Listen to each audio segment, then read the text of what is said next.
Hello दोस्तों, नमस्कार, वंदे मातरम, जय हिंद। मैं गणेश स्वागत करता हूं आपके परिवार, आपके भरोसेमंद परिवार सॉल्यूशन विद गणेश में। तो साथी, आज की क्लास में हम लोग पर्यावरण पढ़ने वाले हैं, यानी इन्वायरमेंट। आज की क्लास में हम लोग इन्वायरमेंट पढ़ने वाले हैं, जो कि अपना 10 दिन 10 टॉपिक जो चलने वाला है, उसका आज 5वां क्लास है। आज 5वां क्लास है। ये भारत सीरीज़ आपके एग्ज़ाम के लिए काफ़ी महत्वपूर्ण है।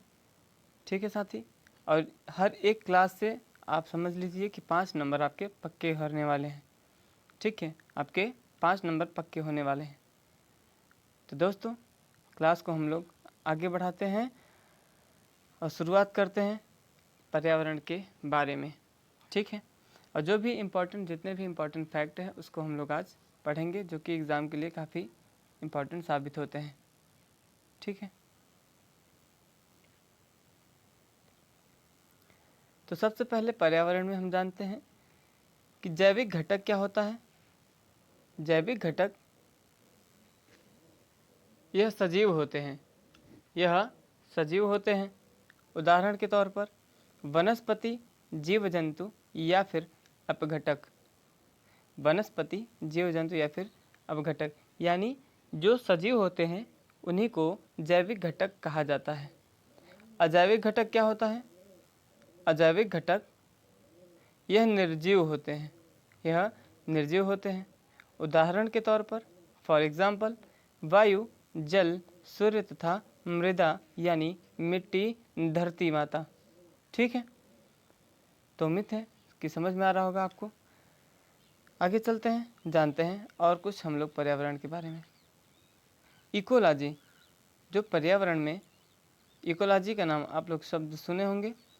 ये जो इकोलॉजी शब्द है, इसका सर्वप्रथम प्रयोग किसने किया? अर्नेस्ट हेकल ने किया। सबसे पहले किसने प्रयोग किया? तो अर्नेस्ट हेकल ने इकोलॉजी शब्द का प्रयोग किया। और इकोसिस्टम का सर्वप्रथम प्रयोग टेंसले ने किया। यह आपके एग्जाम में पूछा जाता है दोस्त, और काफ़ी ये महत्वपूर्ण सिद्ध होने वाला है फॉर ऑल कम्पिटिटिव एग्जाम। ऊर्जा का 10% प्रवाह रूल, ये किसने दिया? तो ये लिंडेमान द्वारा दिया गया। किसके द्वारा दिया गया? लिंडेमान के द्वारा दिया गया। क्लियर है? जीवित कोशिका का सर्वप्रथम प्रयोग किसने किया? लीवेनहॉक ने किया। किसने किया दोस्त? लीवेनहॉक ने किया। ये सभी के सभी इम्पॉर्टेंट हैं प्रश्न, जो कि आपके एग्ज़ाम में काफ़ी अच्छे सिद्ध होते हैं, और ये सब नंबर दिलाने वाले क्वेश्चन होते हैं। क्लियर है? अब हम लोग जानते हैं पर्यावरण में प्रमुख फसलों के बारे में। रबी की फसल, जो रबी की फसल है, यह फसलें नवंबर दिसंबर में बोई जाती हैं तथा मार्च के महीने में काट ली जाती हैं। अर्थात नवंबर दिसंबर में जो भी फसलें बोई जाती हैं, वो कौन सी फसल कही जाती हैं? रबी की फसल। वह रबी की फसल कही जाती है, और यह शीतकालीन ऋतु की फसलें होती हैं। शीतकालीन यानी सर्दियों की यह फसलें होती हैं।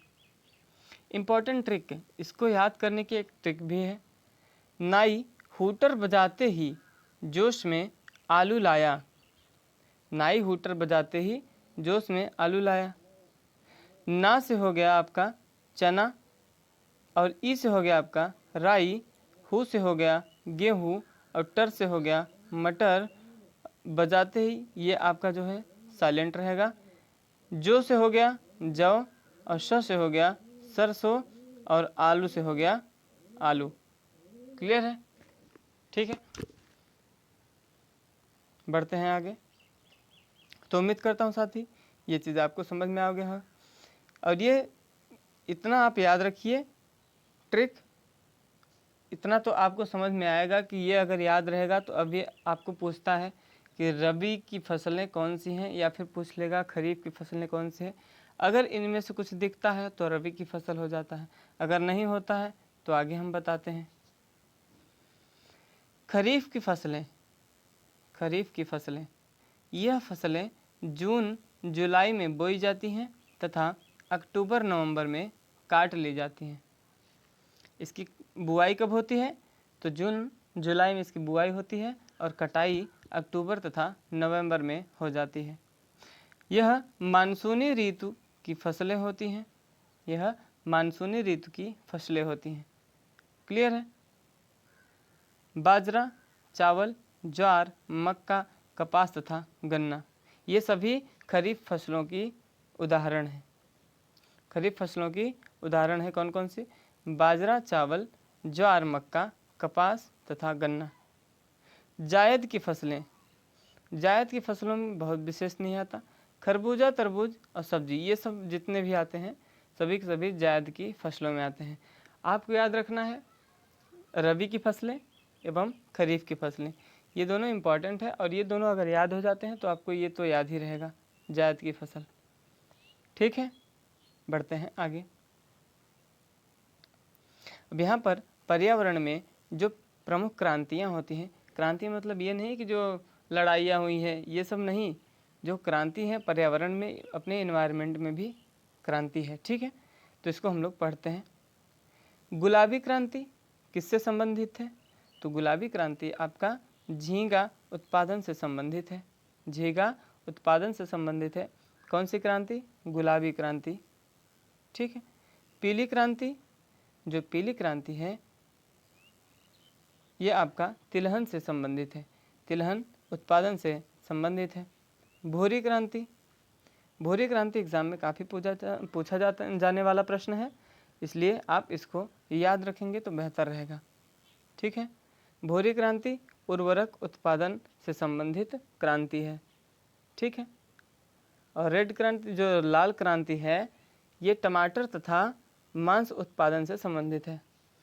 टमाटर उत्पादन के लिए भी लाल क्रांति नाम से जाना जाता है और जो मांस उत्पादन के लिए है इसे भी लाल क्रांति कहा जाता है।